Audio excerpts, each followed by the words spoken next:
Semester Hindi medium के छात्रों को स्वागत करता हूँ। आज हम पढ़ेंगे टाइम सीरीज एनालिसिस के अंतर्गत मूविंग एवरेजेस मेथड में। इसके पहले जो क्लास में हम 3 साल के जो अगर डाटा होता है तो 3 साल की मूविंग एवरेजेस की मेथड कैसे करना वो हमने सीखे थे।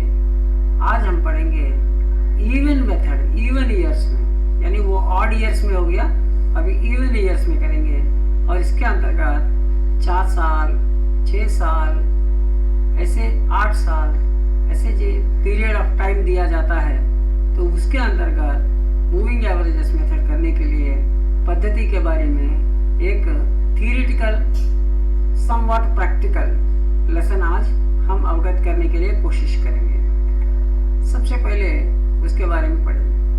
तो अगर इवन ऑर्डर की जो डाटा के साथ अगर अपने को मूविंग एवरेज बनाना है, मूविंग एवरेज मेथड में प्रॉब्लम को सॉल्यूशन करना है, तो ऑटोमेटिकली अपने को क्या करना है, इवन ऑर्डर में करने के लिए 2 एवरेजिंग प्रोसेसेस को करना अनिवार्य है।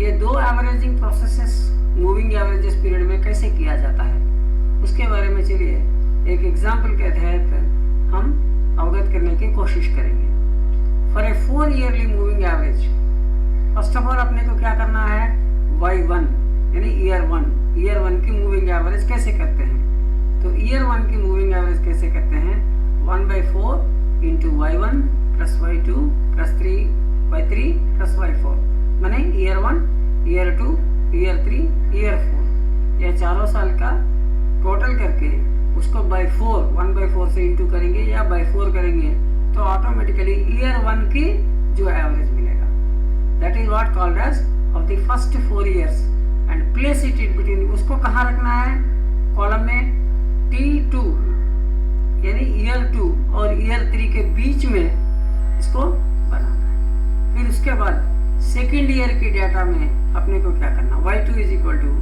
1/4 into y2 plus y3 plus y4 into y5, मैंने ईयर 2, ईयर 3, ईयर 4, ईयर 5 इनके टोटल करते हुए उनको 4 से डिवाइड करने से अपने को ईयर 2 की जो नेक्स्ट लेवल की जो ईयर 2 की जो एवरेज मिलेगा। इसको कहाँ प्लेस करेंगे, कॉलम में T3 और T4, मैंने ईयर 1, ईयर 3 और ईयर 4 के बीच में उसको डालना, T माने टाइम, तो वहाँ पे डालना पड़ेगा। एंड फाइनली इसको कैसे करेंगे, टोटल ओवरऑल सबको कैसे करना है, 1/2 into y1 into y2 of the 2 averages places. So हर बार जैसे एवरेजेस मिला है उनको कितने बार एवरेज करेंगे, 2 बार करेंगे।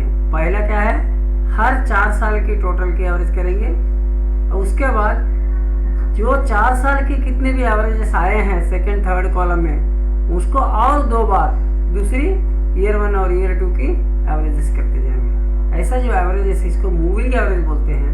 और ये मूविंग एवरेज को जनरली अपन इवन पीरियड्स में करने के समय 2 बार एवरेज करने की जरूरत पड़ती है, क्योंकि इवन है इसीलिए उनको 2 बार करना पड़ता है। द सेम प्रोसीजर इसको रिपीट करना है आखिरी रिजल्ट मिलने तक, यानी आखिरी साल की मूविंग एवरेज मिलने तक अपने को इसी को दोहराते जाना है। उसका एक नमूना देख लेते हैं। एक यहाँ पे एक टेबल है, टेबल में कितने कॉलम हैं, 4 कॉलम है। टाइम पहला कॉलम है, दूसरा observations means year of transaction बोलो बाई ईयर ऑफ टाइम। उसके बाद मूविंग एवरेज फॉर 4 पीरियड और आखिरी वाला सेंट्रल वैल्यू माने एवरेज बोलते हैं, उसको फाइनल एवरेज बोलते हैं। सेंट्रल वैल्यू माने फाइनल एवरेज। तो इसमें 4 कॉलम है और अभी year wise data for example अपने को 4 ही साल दिया समझो एक प्रॉब्लम में, तो ये 4 साल की उदाहरण के लिए बता रहा। अगर एक प्रॉब्लम में अपने को 4 साल दिया गया है, 1, 2, 3, 4 ऐसा 4 सालों का डाटा दिया गया है। पहला साल का y1 बोलते, दूसरे साल का y2 बोलते, तीसरी साल का y3 बोलते, चौथी साल का y4 बोलते। अब अपना प्रॉब्लम में कैसे बताया था, अगर 4 साल का दिया जाता है तो पहले अपने को क्या करना पड़ेगा, मूविंग एवरेज की 4 ईयर्स की एवरेज करना पड़ेगा। Means y1 plus y2 plus y3 plus y4, ये 4 यहाँ पे है। देखो मूविंग एवरेज फॉर 4 पीरियड में y1 plus y2 plus y3 plus y4। अब इसकी एवरेज कैसे निकालेंगे? y1 plus y2 plus y3 plus y4 की टोटल जितना आएगा वो आएगा, डिवाइडेड बाई 4 करो, ऑटोमेटिकली एवरेज आएगा। ये है पहला एवरेज है। अब दूसरा कैसे करेंगे? y2 plus y3 plus y4, समझो y4 के बाद y5 भी हाई समझो, तो y2 plus y3 plus y4 plus y5। अब दूसरी एवरेज कैसे आएगा? Total of y2 plus y3 plus y4 plus y5, ये 4 की बाई 4 से आप करेंगे तो अपने को एवरेज नंबर 2 आएगा। ये पहला एवरेज है, ये दूसरा एवरेज है। अब ये दोनों की टोटल करेंगे और उसको बाई 2 करेंगे, 1/2 इंटू A1 प्लस A2। ऐसा हम करते जाएंगे। जितने भी साल है उन सब की पहला साल को तो निकलेगा नहीं, लेकिन पहले साल के बाद दूसरी साल, तीसरी साल, चौथी साल है, तो पहले दोनों साल की जो एवरेज है वो नहीं करते अपन। 4 साल की एवरेज है तो y1 plus y2 plus y3 y4, लेकिन पहले 4 साल की एवरेज की जो वैल्यू कहाँ आएगा? y2 प्लस y3 के बीच में आएगा। फिर उसके बाद दूसरी जो 4 साल की एवरेज कहाँ आएगा? y2 y3 y4 y5 आया, तो ऑटोमेटिकली कहाँ आएगा? y3 और y4 के बीच में दूसरी एवरेज आएगा। ऐसा ये कंटिन्यू चलता रहेगा, राइट?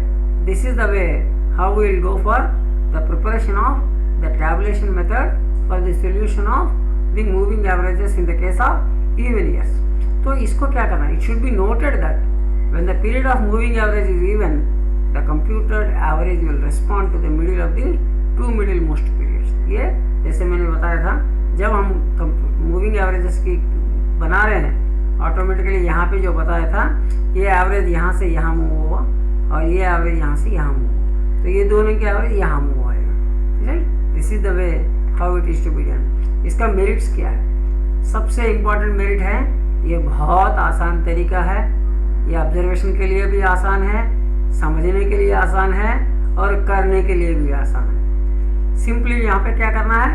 टोटल करना है और एवरेजेस निकालना है, एवरेजेस को दिखाना है और फाइनल एवरेजेस को पाना है। दूसरा क्या है? इसको वर्किंग प्रॉब्लम में जो है, ये बहुत आसान तरीका होने से वजह से ट्रेंड वैल्यूज़ को अच्छी तरह से अपन समझ सकते हैं और फ्री हैंड यानी अपने हाथ से अपन फ्री हैंड कर्व मेथड में ट्रेंड लाइन भी प्रोजेक्ट कर सकते हैं एवरेजेस को लेकर, फाइनल एवरेजेस को ध्यान में रखते हुए। उसके बाद ये बहुत ही फ्लेक्सिबल मेथड है, इसमें ज़्यादा बड़ी कैलकुलेशंस नहीं है और उसमें चैलेंजेस नहीं है, कोई फार्मूला नहीं है। सिंपली क्या है, ये सेमी एवरेज मेथड नहीं है, लेकिन ये मूविंग एवरेज मेथड है। फिर उसके बाद इसमें जो मूवमेंट्स आने वाला है, ये मूवमेंट्स क्या है? ऑटोमेटिकली एलिमिनेट हो जाता है, ये ऑटोमेटिकली एलिमिनेट होते जाता है, क्योंकि इसमें एवरेजेस आने की वजह से क्या हुआ? टोटल सभी ईयर्स की एवरेजेस की इफेक्ट हर एक में होने की वजह से इसकी टोटल इफेक्ट जो है वो नलीफाई हो जाता, ऑटोमेटिकली जी बिना इफेक्ट वाली हो जाता। और आखिरी में इसमें क्या है? जो इनडायरेक्ट यूज मेथड है, इसी में भी जो सीजनल वेरिएशन है, साइक्लिकल वेरिएशन है, रैंडम कंपोनेंट्स है या कोई अदर प्रॉब्लम्स है जो बिजनेस में समय से चलने वाला, उसकी इफेक्ट कम होती जाएगी क्योंकि एवरेजेस करने की वजह से। उसके बाद इसमें डीमेरिट्स क्या है? थोड़ा बहुत हानि भी है। It is not possible to calculate trend values for all the items of this. तो इसमें क्या होता है? 4 साल के लेते और 4 साल को 2 टुकड़े कर लेते, ऑटोमेटिकली जितने भी साल है उतना हर साल की ट्रेंड नहीं आएगी, जितनी एवरेजेस निकली उतना ही ट्रेंड लाइन बना सकते हैं। उसके बाद एक्यूरेट वैल्यूज़ को ट्रेंड जैसे अपन ले नहीं सकते, ट्रेंड कभी कभार इधर उधर हो सकता है क्योंकि ये लीनियर वे में अपन बता सकते हैं, लेकिन यहाँ पे मूविंग एवरेजेस में परफेक्टली नहीं बताना हो सकता है। उसके बाद the trend values of trend में move averages may not be mathematical, but कभी कभार उसमें जो अंतर्गत रिलेशनशिप है, साल से एक साल में, दूसरे साल से दूसरी साल से तीसरी साल में, उसकी जो रिलेशनशिप है एग्जैक्टली मैथमेटिकली चलेगा, इतना ही परसेंटेज चेंज होगा, ऐसा हम बता नहीं सकते। फिर उसके बाद मूविंग एवरेजेस थोड़ा बहुत सिलेक्शन ऑफ पीरियड जो है वो थोड़ा कभी कभार कंफ्यूजिंग हो सकता है, तो वो कंफ्यूजिंग की वजह से उसकी कैलकुलेशन करने में बिगड़ती है। और उसके बाद अर्थमेटिक माइंड जैसे ये जो मूविंग एवरेजेस है इतना एक्सट्रीमली पावरफुल नहीं है। इसके अलावा बाकी देखेंगे तो यह सबसे आसान तरीका है, सबसे इम्पोर्टेंट तरीका है और सबसे इफ़ेक्टिव भी है। बाकी मेथड से हम देखेंगे तो आई होप आप सबको समझ में आया होगा। ये वीडियो को 2-3 बार देखिए, समझिए कैसे करना। अगले वीडियो में इसके आधारित एक प्रॉब्लम की सॉल्यूशन हम करेंगे। तब तक आप stay safe and stay protected. Thank you very much, all the best.